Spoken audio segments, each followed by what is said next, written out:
Falta de quê? De oxigenação, não é apomitose. Um dos danos também pode ser o quê? Irreversíveis às células nervosas, levando a vítima também o quê? A morte. Então, o que é crucial na parada respiratória? O tempo. Quanto mais rápido nós formos em realizar a manobra de Heimlich e ligar para o pronto-socorro, o corpo de bombeiro, que é um 93, SAMU 92, cada minuto que passa é crucial. Então, quando vocês observam aqui, o engasgo ele tem aumentado de uma forma absurda. Absurda mesmo. Até no estado, a nossa capital, Brasília, na nossa capital, o que acontece? O número de pessoas com engasgo lá vem aumentando e o corpo de bombeiros ele se preocupa com esse alto índice de engasgo que aconteceu. Por quê?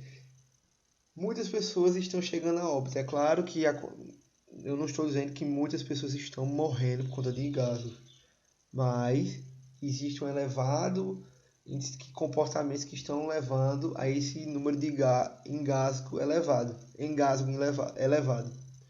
O meu próprio orientador, quando foi esse semestre, no final do semestre passado, ele engasgou. Aconteceu coisas que foi... Todo mundo ficou desesperado. Quando eu cheguei, só eu estava escutando. Então, o que foi que aconteceu? Todos lá sabiam fazer, porém ficaram nervosos e não tiveram uma atitude mais correta. Então, o que deve ser feito? Primeiro, aconteceu um engasgo, eu tenho que ver se a vítima está respirando ainda. Se ela estiver respirando ainda, eu tenho que forçar ela a tossir. Esse é o primeiro passo e também está ligando para o SAMU. Porém, para que esse engasgo não possa levar a óbito, que leva a óbito, nós utilizamos a manobra de Heimlich. Essa manobra de Heimlich foi criada por Henry Heimlich. Ele era um médico que nasceu em 1920, era um médico da Marinha, e ele tinha esse desejo de salvar vidas, porque ele percebeu que mais de 2.500 pessoas morriam em restaurantes a cada ano por conta de quê? De engasgo. E isso em 1900, na época que ele estava vivo. Ele nasceu em 1920, então aconteceu em meados de 1950, depois que ele tinha concluído o curso de medicina. Então, ele testou uma teoria que ele tinha, que existia ar dentro dos pulmões. Esse ar que no tempo não era conhecido, hoje nós falamos de volume residual, que é o exemplo. Eu exalo, coloco todo o ar que eu tenho nos meus pulmões para fora. O que fica nos meus pulmões é o volume residual. Então, ele descobriu que nosso pulmão ficava o quê? Ficava ar lá dentro. E ele tinha a teoria que se comprimisse esse ar, ia colocar todo o objeto, o corpo estranho que estava na garganta, estava impedindo a passagem para fora. Então, ele tentou esse experimento, tentou essa teoria dele, essa hipótese, com o cachorro. Ele sedou o cachorro, botou um pedaço de carne na garganta e fez esse experimento de realizar essa pressão no abdômen, perto da região do diafragma, e aumentar a pressão para que esse corpo estranho saia. Então, como é que essa manobra de Heimlich ela acontece? Primeiro passo, já tinha falado antes, veja se a pessoa está respirando ainda. Se ela estiver respirando ainda, force a tosse. Isso não funcionar, ligue para o SAMU imediatamente, por bombeiros. E você vai tentar fazer a manobra de Heimlich. Como é que você vai proceder? Quais são os procedimentos? Vai ficar atrás da pessoa. Vocês estão vendo essa imagem? Essa imagem ela não está correta. Porque se a gente for observar essa imagem, dá para supor que ele esteja com as pernas abertas. Quem está realizando a manobra.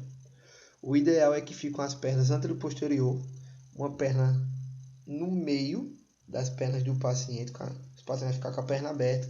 Você vai colocar uma perna no meio, porque se ele chegar a desmaiar, você vai conseguir ter uma base para suportar o paciente se ele chegar a desmaiar. Você vai abraçar, alçar, feito está aparecendo na imagem, uma mão fechada e a outra apoiando. Você vai fazer uma pressão na região epigástrica, ou a famosa boca do estômago, e vai pressionar em formato de J. Você vai pressionar, apertar essa região, a região epigástrica ou famosa boca do estômago. Vai pressionar e com sentido para cima. Para quê? Para que aumente a pressão no ar e empurre todo objeto, todo o corpo estranho que esteja na garganta. Essa é uma manobra que deve ser realizada para onde? Com adulto e com a pessoa. Se você estiver sozinho, o ideal é que você procure um batente, uma cadeira, que você possa estar pressionando a região epigástrica para que aumente a pressão e você empurre, exale esse corpo estranho. Então, essa foi a explicação relacionada para pessoas adultas e se tiverem acompanhadas ou se tiverem sozinhas. Agora, vou estar falando relacionado a bebês. E nesse sentido, é altamente complexo. Não a técnica, mas a situação emocional. Pare e pense. Você está com a criança está sem oxigenação e a gente sabe que depois de 4, 5, 6 minutos no máximo, essa criança ela pode chegar a óbito. E o que é que você vai fazer? Primeiro passo, veja se ela também está respirando. Se ela estiver respirando, você promova a tosse. Então, como é que deve ser o primeiro passo? Confirme se está novamente obstruído e ligue para onde? Para o SAMU, para o Corpo de Bombeiros, sem nenhum problema. Ligue mesmo. Segundo passo, observe bem essa imagem. Você vai colocar a criança em decúbito ventral. O que é decúbito ventral? Decúbito está relacionado ao que? Deitado, ventral, vento. Então, deitado com a barriga para baixo. Apoiado aonde? No seu antebraço. Você vai realizar 5 palmadas nas costas de forma firme. Não com muita força para não machucar a criança, mas tem que ser firme. 5 palmadas. 5 palmadas. Depois, você vai virar a criança com o outro braço e você vai fazer pressões entre os mamilos, 5 compressões. E a criança ela precisa estar com a boca aberta. Repetindo o processo. Primeiro passo, ver se a criança ela está respirando. Se ela parou de respirar, você viu que ela está com dificuldade já na respiração. Você já tem ligado para o SAMU, já tem ligado para o Corpo de Bombeiros. Com o antebraço, ou direito ou esquerdo, você vai colocar a criança em decúbito ventral, com a boca ela já está aberta, inclinada, feito está essa imagem. Vai colocar a outra mão, independente se é a direita ou a esquerda, por cima. Vai fazer 5 palmadas de forma firme. Não pode ser fraca nem forte, mas tem que ser firme, tem que ser na medida certa. 5. Virou entre os mamilos, na região do peito, do tórax. Você também vai fazer 5 compressões de forma firme também, para que a criança venha aumentar a pressão e isso saia. Esse é o procedimento da manobra de Heimlich.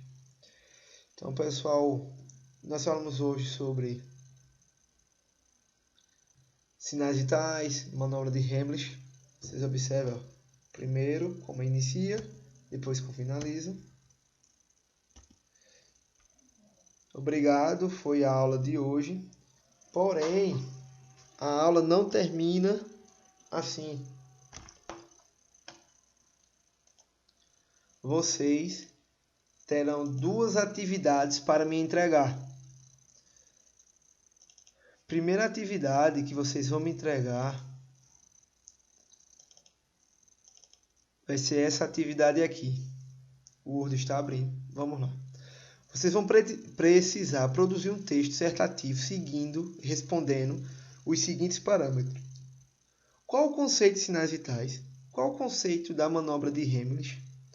Quais são os procedimentos para a mensuração dos sinais vitais e realização da manobra de Heimlich? Qual a importância desses conhecimentos para a prática clínica do profissional de educação física? E quais são as suas considerações finais?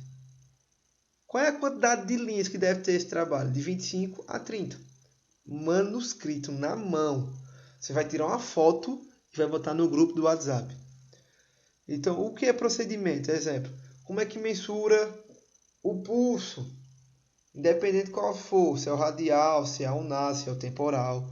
Como é que mensura a pressão, a frequência respiratória, a temperatura. Como é que realiza a manobra de Heimlich em adulto e em criança. O que é sinais vitais? O que são sinais vitais? Qual o conceito? O que é a manobra de Heimlich? Então, isso precisa estar no seu trabalho, na sua atividade, que você vai me entregar hoje ainda. Você vai ter 1h30 para fazer esse trabalho, essa redação. Qual é o segundo trabalho? Vocês vão precisar gravar um vídeo de 1 minuto, realizando a manobra de Heimlich em um adulto. Em 1 minuto, realizar a manobra de Heimlich e explicando os procedimentos. Vocês têm 1 minuto para fazer isso. E vocês vão postar esse vídeo de 1 minuto, de hoje às 8 até às 17 horas. Então, quinta-feira que vem, vocês têm até às 17 horas para estar postando esse vídeo de 1 minuto. Então, pessoal, essa foi nossa aula de hoje. Esses são os 2 trabalhos. O do texto é para mandar daqui 1h30. E o do vídeo, que tem 1 minuto falando sobre a manobra de Heimlich, até quinta-feira às 17 horas ou 5 horas da tarde. Fique com Deus.